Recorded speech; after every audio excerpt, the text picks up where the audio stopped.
Mga higala, malipayong pagsaulog sa atong Diamond Chartered Anniversary. Kini nga mahinungdanong okasyon, usa ka dakong timaan sa kalig-on, panaghiusa og kalampusan nga atong naangkon isip usa ka dakbayan sulod sa 75 ka tuig. Sa tanang mga miagi nga katuigan, uban sa atong mga pagsulay og kalampusan, padayon ang espiritu sa pagtinabangay nga nagdala sa atong dakbayan ngadto sa mas maayong kaugmaon.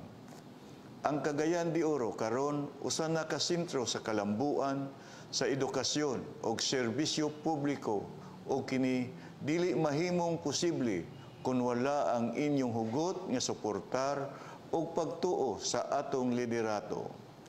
Ako mapasalamaton sa tanang sektor gikan sa kabataan, mga senior citizens, mga negosyante, mga laborers o tanang mga frontliners nga nagtampo sa kalambuan sa atong dakbayan. Magpadayon kita sa pagpaningkamot, panaghiusa o pagserbisyo alang sa katawhan. Ang Cagayan de Oro, usa ka dakbayan nga puno sa paglaom, kabag-uhan ug kahayag para sa umaabot. Gihangyo ko kamo sa pagpakilambigit sa lain-laing mga kalihukan nga giandam sa himugso sa atong dakbayan. Uban kita sa kalingawan, kahimayaan sa atong kultura ug ang espiritu sa pagkahiusa nga magpabilin kanatong tanan.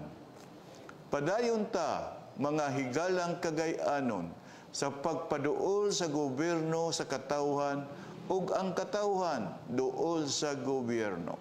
Mapasirgarbuhon sa kagikan, madasigon sa mga damgo, malipayong ika-75 nga himugso.